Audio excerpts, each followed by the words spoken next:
حضرت نوفل بن معاویہ سے مروی ہے کہ میں نے اللہ کے رسول صلی اللہ علیہ وسلم کو فرماتے ہوئے سنا، جس کی عصر کی نماز رہ گئی وہ یوں سمجھے کہ اس سے اس کے اہل و مال لوٹ لیے گئے۔ حضرت نوفل بن معاویہ نے بیان کیا، میں نے اللہ کے رسول کو فرماتے سنا، نمازیوں میں سے ایک نماز ایسی ہے کہ جس سے وہ رہ جائے وہ یوں سمجھے کہ اس کے اہل و مال لوٹ لیے گئے۔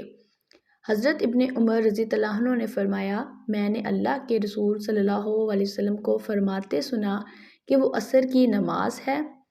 اراک کہتے ہیں، مجھے حضرت عبداللہ بن عمر نے خبر دی کہ انہوں نے رسول صلی اللہ علیہ وسلم کو فرماتے ہوئے سنا، جس سے عصر کی نماز رہ گئی وہ یوں سمجھے کہ اس سے اس کے اہل و مال لوٹ لیے گئے۔ یزید بن ابن حبیب سند اور متن کے بیان میں جعفر بن ربیعہ کی مخالفت کی ہے۔ فوائد و مسائل۔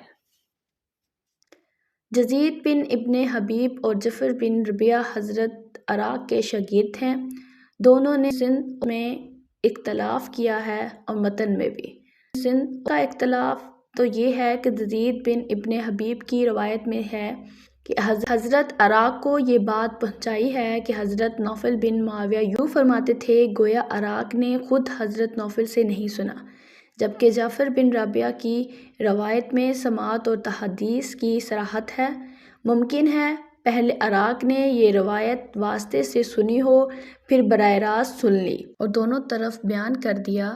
متن میں اختلاف یہ ہے کہ جعفر کی روایت میں نماز عصر کی صراحت ہے، جبکہ یزید بن ابن حبیب کی روایت میں کسی ایک نماز کا ذکر ہے۔ ممکن ہے حضرت نوفل کی روایت میں عصر کی صراحت نہ ہو، حضرت عبداللہ بن عمر کی روایت میں ہو۔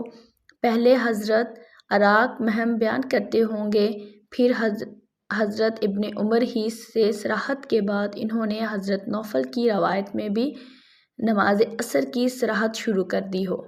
حدیث میں حیا عمل کا ذکر ہے اور یہاں اہل و مال کے لوٹ لیے جانے کا دراصل وہ روایت نماز ترک کر دینے کے بارے میں ہے، نہ کہ ادا کی گئی ہو اور نہ ہی قضا ہی پڑھی گئی ہو، اور یہ روایت سستی کی بنا پر نماز وقت سے رہ جانے کے بارے میں ہے، جبکہ وقت کے بعد قضا پڑھ لی گئی ہو۔